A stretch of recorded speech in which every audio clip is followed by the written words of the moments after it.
தனம் தரும் கல்வி தரும் ஒரு நாளும் தளர்வறியா மனம் தரும் தெய்வ வடிவம் தரும் நெஞ்சில் வஞ்சமில்லா இனம் தரும் நல்லனவெல்லாம் தரும் அன்பர் என்பவர்க்கே கணம் தரும் பூங்குழலால் அபிராமி கடைக்கண்களே. அபிராமியுடைய கடைக்கண் பார்வையினால் உங்களை சந்திக்கிறதுலே பெருமகிழ்ச்சி. கடந்த பதிவில் மேஷ லக்கணத்தை பற்றி பேசியிருந்தோம். அந்த வீடியோ பார்க்காதவங்க இந்த சேனலில் போய் மேஷ லக்கணத்துடைய வீடியோவை பாருங்கள், நீங்கள் மேஷ லக்கணத்தில் பிறந்தவராக இருந்தால். இந்த பதிவில் ரிஷப லக்கணத்தை பற்றி பேச போகிறோம். நாம் ரிஷப லக்கணத்தில் பிறந்திருந்தால் என்ன பலன், என்ன பலன்கிறத விட எப்படி இப்போ நாம் நடந்துக்கணும், ரிஷப லக்கணக்காரர்கள் எப்படி நடந்து கொள்ள வேண்டும் அப்படிங்கிறத பற்றி தான் நாம் பேச போகிறோம். அதாவது லக்கணம்ங்கிறது தலையெழுத்து. இந்த தலையெழுத்தை சரியாக தீர்மானம் செய்யக்கூடிய இடம்தான் லக்கணம். நம்ம தலையெழுத்தை நாம் தான் தீர்மானம் பண்ணுறோம், மற்ற யாரும் பண்ணுறது இல்லையே. தலையெழுத்து சரியாக தீர்மானம் பண்ணிட்டால் எல்லாமே சிறப்பாக இருக்கும். இதுவரைக்கும் நீங்கள் உங்கள் தலையெழுத்தை தப்பாக எழுதியிருக்கலாம். ஏன் சரியாக எழுத முடியல? காது, மூக்கு, வாய், கண், இந்த நாலும் சேர்ந்து தான் அறிவை இயக்குகிறது. இந்த நாளும் தப்பாக அறிவை இயக்குனதுன்னா நம்ம தப்பான விஷயத்தை கேட்குறது, தப்பான விஷயத்தை பார்க்குறது, தப்பான விஷயத்தை சொல்கிறது, தப்பான விஷயத்தை நாசி சுவாசம் பண்ணுறது, கேட்குறது, அப்போ நம்மளும் தப்பாகவே தோணும், எல்லாமே நெகட்டிவாகவே தோணும். அதே இப்போ பாசிட்டிவான விஷயத்தை பார்க்குறது, பாசிட்டிவான மனிதர்களை சந்திக்கிறது, இப்படி இருந்ததுன்னா நம்ம லைஃபே எல்லாமே மாறும். ஒரு மனுஷனுக்கு ஒரு வியாதி வருது, வியாதி வந்தோடனே அந்த வியாதி சரியாயிடும்டான்னு அவன் நினைக்கணும். மிருகங்களுக்கும் மனுஷனுக்கும் உள்ள புத்தி என்னென்னா, மிருகத்துக்கும் வியாதி வரும், மனுஷனுக்கும் வியாதி வரும். மிருகம் அந்த வியாதியை பற்றி கவலைப்படாது, அது நடந்து போய்கிட்டே இருக்கும், வியாதி தீர்ந்து போயிடும். ஆனால் மனுஷனுக்கு என்னென்னா வியாதி பற்றி கவலை வந்துடும். ஆனால் அறிவு ஆண்டவன் கொடுத்தது என்னென்னா, சீக்கிரமாக அந்த வியாதியை குணப்படுத்துறதுக்கு வழியை கண்டுபிடிக்கிறதுக்கு தான் மனுஷனுக்கு அறிவு ஆண்டவன் கொடுத்தான். 6வது 6th சென்ஸு, அதை மட்டும் அவன் பயன்படுத்த மாட்டான், பயந்துருவான். வியாதி, கடன், பசி, எதிரி, இதுக்கு பயப்படாதவங்க யாருமே கிடையாது. எப்பேற்பட்டவங்களும் பயப்படுவாங்க. அதில் தான் பயப்படாமல் என்ன செய்யணுங்கிறத புரிஞ்சு நடந்துக்கணும். அப்படி இந்த ரிஷப லக்கணத்தில் நாம் பிறந்தோம்னா நமக்கு சிவபெருமான் தான் மிகப்பெரிய அன்பு கொடுப்பவர். ரிஷப லக்கணத்தில் பிறந்தீங்கன்னா சிவபெருமானை வழிபாடு பண்ணுங்க. நிறைய இடங்களில் பற்று அற்று இருங்க. எஸ், ரொம்ப சிம்பிளாக சொல்கிறேன், பற்று இல்லாமல் இருக்கு. எல்லாரையும் ஒரே மாதிரி ட்ரீட்மெண்ட் பண்ணுங்க. யாரையும் உயர்த்தி தாழ்த்தி பார்க்க வேண்டாம். அது மாதிரி உங்கள் குடும்ப உறுப்பினர்களுக்கு, குடும்பத்தார்களுக்கு ரொம்ப முக்கியத்துவம் கொடுங்க. ஏன்னா அதே மாதிரி அடியவர்கள்னு சொல்லுவாங்க, அடியார்கள்னு சொல்லுவாங்க. இந்த இறைவனை பூசை செய்பவர்களுக்கு, இறைவனையே நினைத்து கொண்டு இருப்பவர்களுக்கு நீங்கள் ரொம்ப விசுவாசமான மனிதர்களாக இருந்தீங்கன்னா, ரிஷப லக்கணக்காரர்களுக்கு ஒரு பௌர்ணமி தினம் திடீர்னு மாற்றங்களை ஏற்படுத்தும். ஏதாவது ஒரு பௌர்ணமி தினத்தில் திடீர்னு ஒரு நல்லது நடக்கும் ரிஷப லக்கணக்காரர்களுக்கு. நீங்கள் கவனித்து பார்த்தீங்கன்னா தெரியும். பௌர்ணமி சம்மந்தமாக, இல்லை திங்கட்கிழமை, பௌர்ணமி திங்கட்கிழமை, அப்போ சிவபெருமான் என்ன பண்ணுவார்னா, உங்களுடைய அன்புக்கு, நீங்கள் அடியார்களுக்கு கொடுக்குற மரியாதை, உங்கள் குடும்பத்தார்களோடு இருக்கக்கூடிய நெகிழ்ச்சியான விஷயத்துக்கு சக்ஸஸ் பண்ண வைப்பார். எப்படின்னா, குடும்பத்தின் மீது அதீதமான பாசம். எப்படியாவது என் பிள்ளைகளை எப்படியாவது சரி பண்ணிடணும், என் பொண்டாட்டிக்கு இதை வாங்கி கொடுத்துடணும், எங்கள் அம்மா அப்பாவுக்கு இதை பண்ணிடணும் அப்படின்னு பிரயாசப்படுவோம் இல்லையா? அது ஒரு காலகட்டத்தில் நடத்தி கொடுத்துருவார் சிவபெருமான். நீங்கள் என்ன பிரயாசப்பட்டீங்களோ அது நடந்துடும். அதனால தான் ஆசைப்படுங்கன்னு சொல்கிறேன். உண்மையை பேச மனசு துடிக்கும், ஆனால் எங்கே பேசணும், எப்போ பேசணும்னு பார்த்து பேச தோணும். அதனால தான் பொய் பேச தோணாது ரிஷப லக்கணத்திற்கு. ஆனால் அதே இந்த பொய், உண்மையை எப்பெல்லாம் பேசணும் அப்படின்னா, பேச்சை கம்மி பண்ணிக்கிறது நல்லது. என்ன பேசுனா பொய் தான் பேச வேண்டியதாக இருக்குது, உலகம் அப்படி இருக்குது. இப்போ உண்மை பேசணுன்னா பேச்சை கம்மி பண்ணிட்டால் உண்மை பேசிடலாம். அதாவது சாப்பாட்டு அளவில் ரொம்ப கண்ணியமாக இருக்கக்கூடியவர்கள் ரிஷப லக்கணக்காரர்கள். சாப்பாடு சம்மந்தமான விஷயத்தில் ரொம்ப கண்ணியமாக, தனக்கே வேணான்னா ஒரு விஷயத்தை அழகாக கம்மி பண்ணுறதுக்கு வாய்ப்பு உண்டு.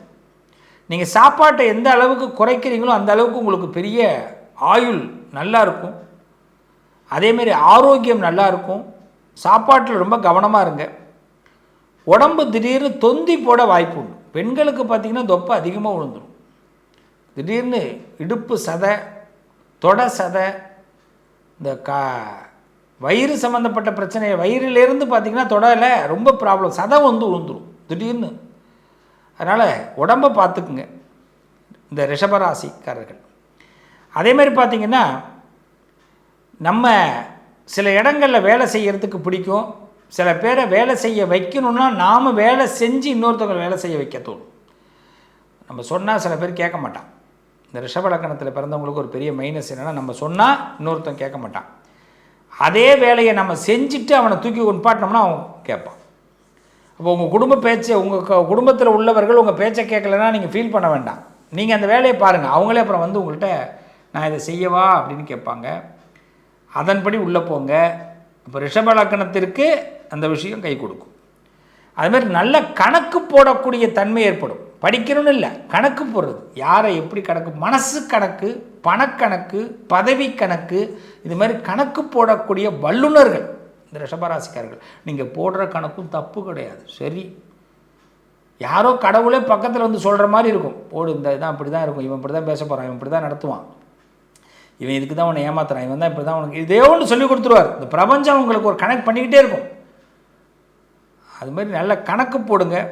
கணித சாஸ்திரங்கள்லாம் நல்லா இருக்கும். புளிப்பு சுவை ரொம்ப பிடிக்கும் ரிஷப லக்னத்திற்கு. புளிப்புனா புளிசாதம் ரொம்ப பிடிக்கும். புளிசாதம், ஒரு புளிப்பு மேலே ஒரு பிரியம். சில பேருக்கு மோர் பிடிக்கும், தயிர் பிடிக்கும். அதே மாதிரி இரவு விடியற்காலை பொழுது இந்த சூழ்நிலைகள்லாம் ரொம்ப பிடிக்கும். இந்த நிறைய ஆடை ஆபரணங்கள் இதெல்லாம் வந்து எந்தெந்த நேரத்தில் போடணும், எந்தெந்த நேரத்தில் போடக்கூடாது கரெக்டாக தெரிஞ்சு வச்சுருப்பாங்க ரிஷப லக்னக்காரர்கள். அதேமாதிரி பெண்களுக்கு பார்த்திங்கன்னா காது தோடெல்லாம் ரொம்ப பிடிக்கும். ரிஷப லக்னக்காரர்கள் தோடு நிறையா வாங்குவீங்க. சில பேர் 2-3 தோடெலாம் இந்த இதிலலாம் குத்திக்கிறதுக்கெலாம் சான்சஸ் உண்டு. டேட்டூ போட்டுக்கிறதுக்கு ரொம்ப பிடிக்கும் ரிஷப லக்னக்காரர்கள்.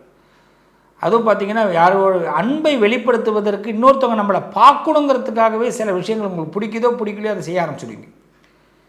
அதெல்லாம் ரொம்ப அருமையான விஷயம். அது உங்களுக்கு சக்ஸஸும் உண்டாகும். ரொம்ப புத்திசாலியாக உங்களை ஆண்டவன் படைச்சிருக்கிறான்.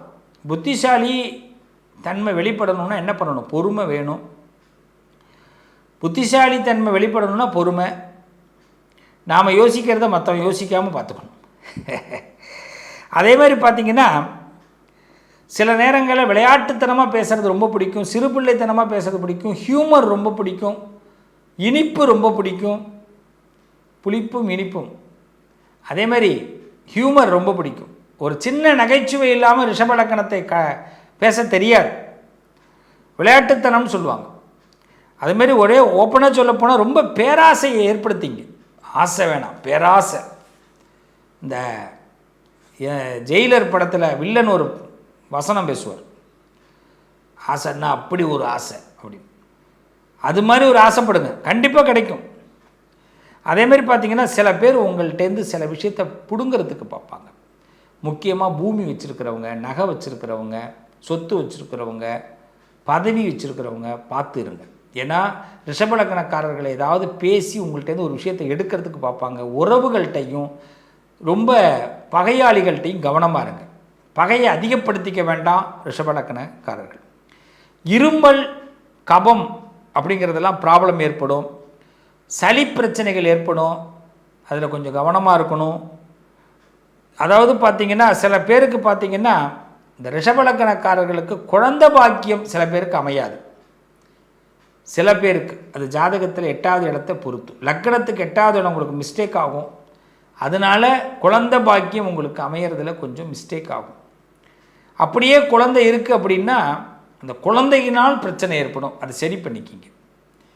5 வயசில் பார்த்தீங்கன்னா அக்னி பயம் ஏற்படும்.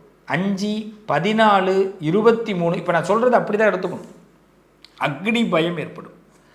16 வயசு 16, 16, 6, 16, 24, 33 இதுமாரி வயசில் பார்த்தீங்கன்னா கழுத்தில் ப்ராப்ளம் ஏற்படும். அதாவது பார்த்திங்கன்னா சின்னதாக கீரல், இல்லைன்னா அந்த கழுத்து கருப்பாகிறது, கழுத்து சம்மந்தமான வலி இதெல்லாம் வரும். அதாவது 6 சம்மந்தமாக வரும்பொழுது 19 வயசில் பார்த்திங்கன்னா 19னா 10, அதாவது 1 கணக்கு வச்சுக்கணும். 9 + 1 19 வயசுலேருந்து ஸ்டார்ட் பண்ணிக்கணும். 19, அதுக்கு பிறகு 27, இதுமாரி வயசில் 28, 19, 28 இதுமாரி வயசு வரும்போது இந்த இருமல் ப்ராப்ளம் உள்ளாகும். அதை 1 வரும்பொழுது 19லேருந்து கவுண்ட் பண்ணிக்கணும். 20வது வயசு 27வது வயசில் காய்ச்சல் ஏற்படும். 27 அதே மாதிரி பார்த்திங்கன்னா 9 எப்படி வருது அடுத்ததில் 36 இதுமாரி ஏஜெல்லாம் கால்குலேட் பண்ணிட்டீங்கன்னா காய்ச்சல் இதிலெல்லாம் கவனமாக உடம்பை பார்த்துக்குங்க. லக்னத்தை சுபகாரியங்கள் சுப கிரகங்கள் உங்களை லக்னத்தை பார்க்குறம்போது உங்களுக்கு 84 வயசு வரைக்கும் ஆரோக்கியமாக இருப்பீங்க. ஆனால் நான் சொன்ன ஆரோக்கிய ஸ்தானத்தெல்லாம் பயன்படுங்க. சிவனை வழிபாடு பண்ணுங்க. சிவபெருமான் ஏதோ ரூபத்தில் உங்களோடு இணைஞ்சிருவார். ஆணோ பெண்ணோ நீங்கள் ருத்ராட்சம் போட வேண்டிய கட்டாயம் ஏற்படும். பிடித்தோ பிடிக்காமலோ கடவுளை வழிபாட வேண்டிய கட்டாயம் ஏற்பட்டு உள்ளே வருவீங்க. கட்டாய கடவுள் உங்களை நிச்சயமாக யோகத்தை உண்டாக்குவார். நல்லது நடக்கும் என் உறவுகளை, உங்கள் தலையெழுத்து மாறப்போகிறது. இதை அப்படியே பயன்படுத்துங்க. நிச்சயமாக நிமிர்ந்த ஒரு வாழ்க்கையை அடைய போகிறீர்கள். நல்லது நடக்கும். மீண்டும் உங்களை அடுத்த வாரத்தில் அடுத்து மிதுன லக்னத்தோடு உங்களை சந்திக்கிறேன். உங்கள் அதிர்ஷ்டத்திற்கான தீர்வு: கல்வி, பதவி, யோகம், தொழில் வளர்ச்சி பெருக. ஜாதகம், வாஸ்து, திருமண பொருத்தம் பார்க்கவும், பிரசன்னம் கேட்கவும். Positive lion doctor Sivasri Manikanda Sivam. தொடர்பு கொள்ள வேண்டிய வாட்ஸ்அப் எண் 7904137178.